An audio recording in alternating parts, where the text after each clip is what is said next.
This morning I want to do some spring baking from scratch. I always look forward to these baking days, and I'm starting off here with an Artisan loaf. Now you will see I am not using fresh milled today. The store where I get my flour, they were actually out of the wheat berries, and so I have to wait a week till I can have that back in.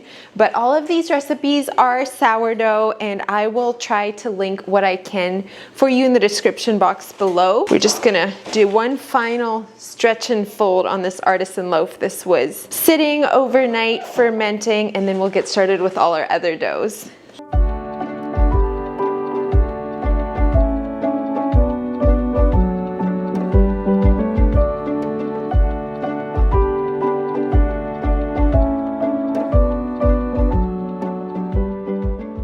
All right, got my sandwich loaves in the oven. I mixed those last evening. Actually ended up shaping them like 3:30 this morning, and they were ready to bake now. So we're gonna bake those, and then I have a couple of cracker doughs here.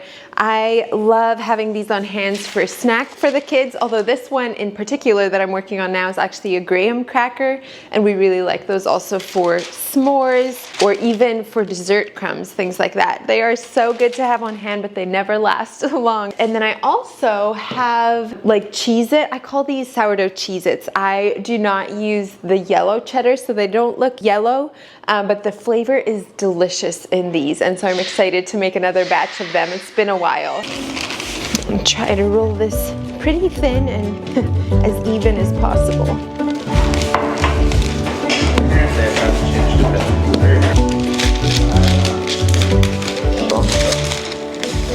Since it's springtime, I thought it would be fun to use kind of springish cookie cutters. I should get a couple more. The best I could find is hearts, which I think this is the one I'll use for the graham crackers. And then I also have a little flower one that I thought would be fun for the Cheez-Its later.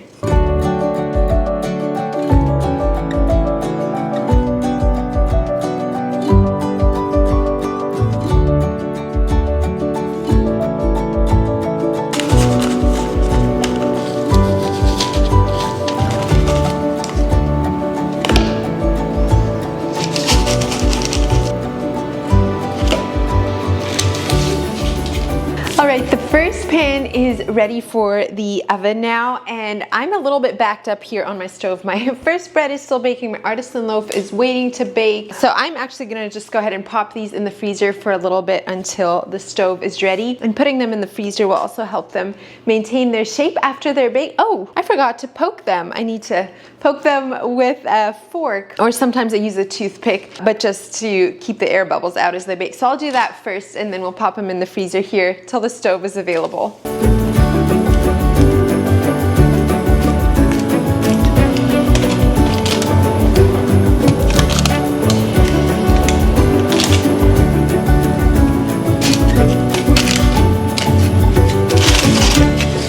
I like to cover my breads with a towel as they cool, just to encourage them to get even softer. A really great place to stock up on baking essentials or just even groceries in general is Thrive Market. I have talked about them before on here. I know so many of you already love them, but I am so grateful that they are sponsoring today's video. Thrive Market is an online grocery store essentially. I know as busy moms, it can be hard to load everybody up, go out to the grocery store, and then especially if you are a little bit more health-minded and looking for healthier options, it can just be really difficult. Thrive Market is so easy to shop from because you can actually sort what your needs are on their website. So you can sort it so that you're only seeing things that are paleo or keto, and they have so many great options in every single category. Okay, let me show you what I got in this box. So first of all, we have the peanut butter. We also have some organic garlic powder. I have some organic chamomile tea. I love having different teas on hand.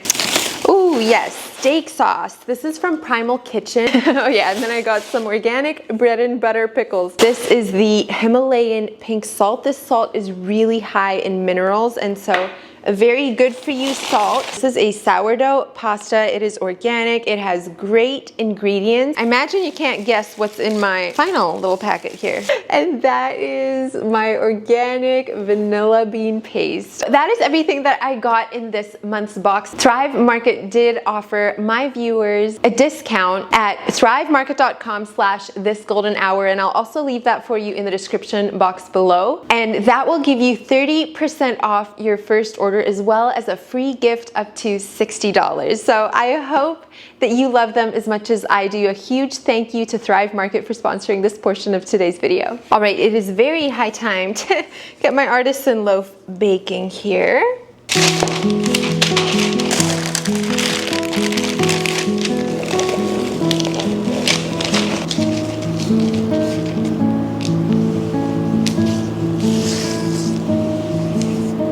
I should branch out on designs. I tend to stick to the same ones.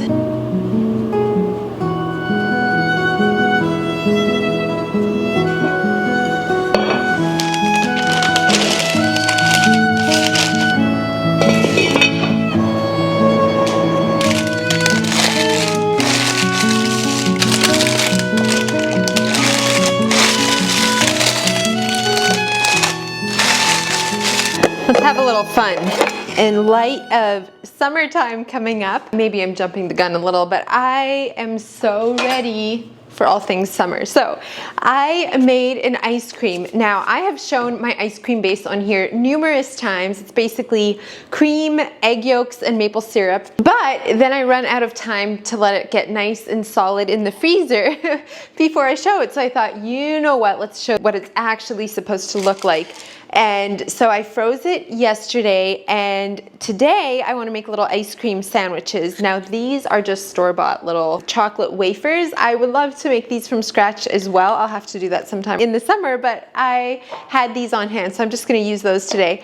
Now my ice cream is not exactly what I had in mind, but this is a mint chocolate chip, and I like to grow a lot of mint tea in the summer. We love drinking mint tea. However, I was thinking mint ice cream, we could make this work. And so I had freeze dried some mint tea, and I had been saving some to try turning. And if you see me straining here, homemade ice cream does freeze harder because we do not use antifreeze, unlike a lot of popular ice cream brands. Anyways, and I'm actually just gonna go in with my hands. I washed them right before this, so they're nice and clean, but the warmth of your hands helps you to get the ice cream to melt just enough so that you can actually shape it. As it melts, I can squish it a little bit more to get those perfect edges, but it'll be delicious nonetheless. Anyways, so I thought, well, I'm gonna use my mint leaves. I'm gonna grind them up into a powder, and then we'll have both the flavor and the color of mint.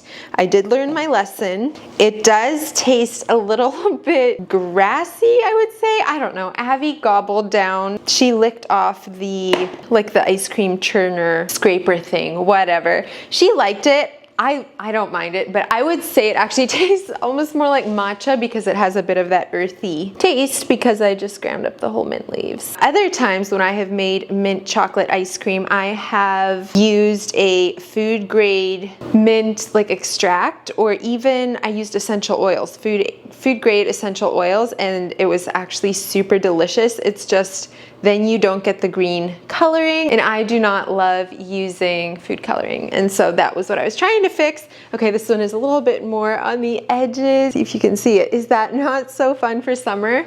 I definitely will have to play around with this more, but homemade ice cream sandwiches are so delicious, and so I thought, you know what?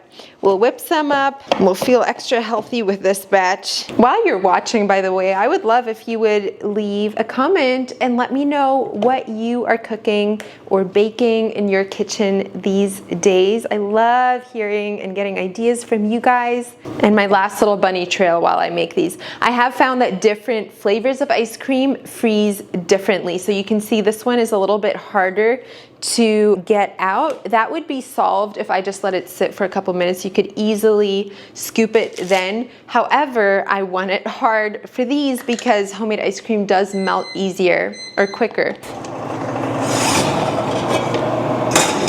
Oh, looks so good. Some that I have found that stay the most store-bought ice cream consistency, I would say hands down, is salted caramel. That one stays perfectly creamy, scoopable. I'll have to make that on here for you sometime. I think I have, but not shown you the end result because of time. I'll try to keep that in mind to show you here shortly. Red velvet is another one. It seems like fruit ones freeze harder, which makes sense because the water content in fruit. I'm gonna finish getting these ready and we'll enjoy them later.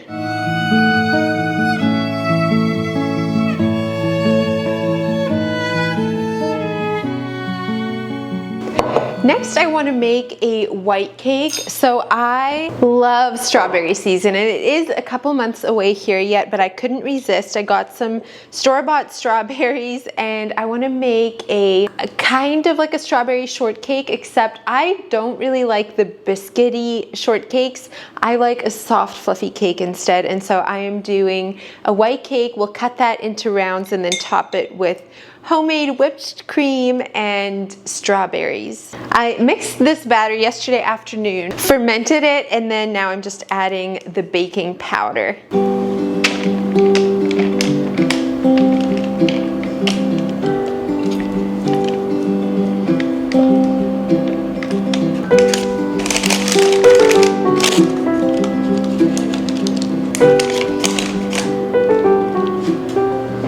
While the cake is baking, I'm gonna make a kind of like a simple syrup or glaze that I want to brush on top. So to start off, I'm gonna brown my sugar, kind of caramelize it, and then we'll add some butter. Adding this glaze, because of the browned butter that we're gonna add to this, kind of adds that caramelly flavor to the cake, which just gives it a lot of depth. So I would highly recommend not skipping that step. I don't know if you can see, it's this beautiful amber color now. Sugar goes quickly from caramelized to burnt, and so you want to make sure you catch that. And then I'm just adding a 1/4 cup of butter to that.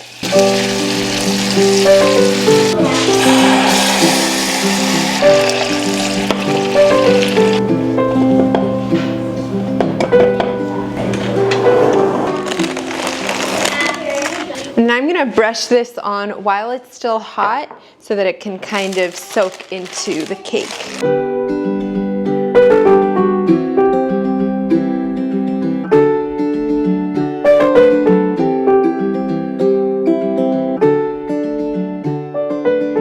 All right, let's see if this dough is soft enough. This is a like sourdough Cheez-It cracker, I would say. I used mozzarella cheese this time actually, and so it is not orange like Cheez-Its or Goldfish usually are, but they are so delicious, and I can never keep these around long because everybody loves to gobble them up. And the girls are over here finishing up the graham crackers.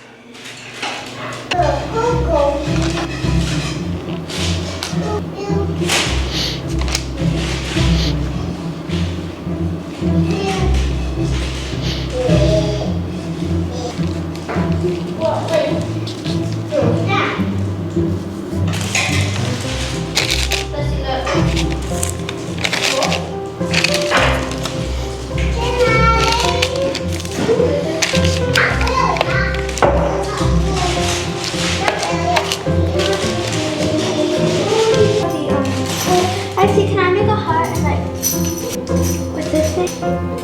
Maybe I'll make a flower. Looking at the bubbles on my cake here, I wonder if I over fermented it a little, but we'll see how it tastes.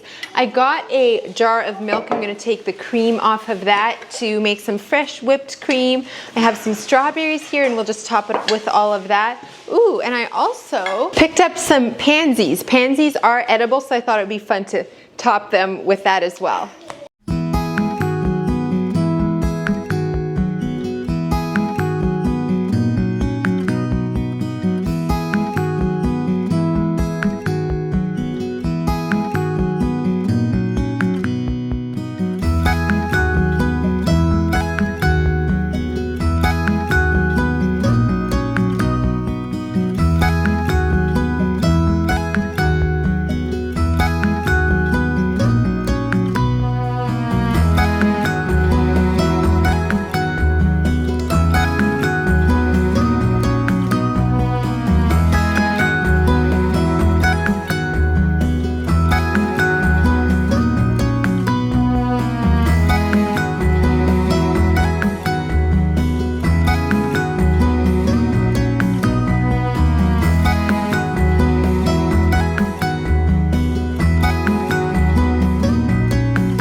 store my crackers in these glass jars. These are actually just from a dollar store, but we like to have them for our snack drawer, and then I keep them where it's low enough that the kids can access them.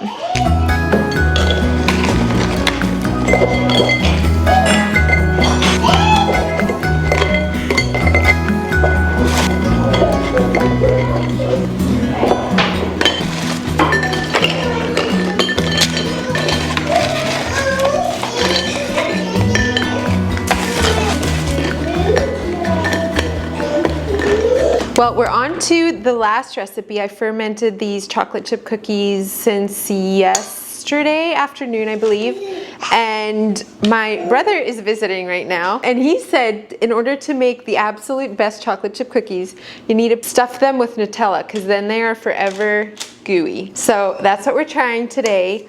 And we'll see how they are. Are you excited? Do you want to try a cookie that has chocolate chips and chocolate on the inside?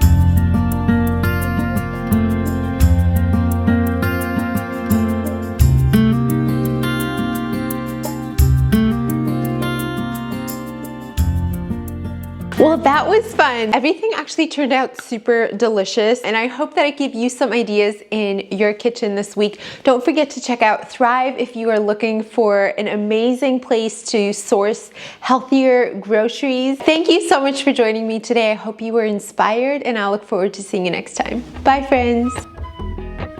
Golden, golden thing.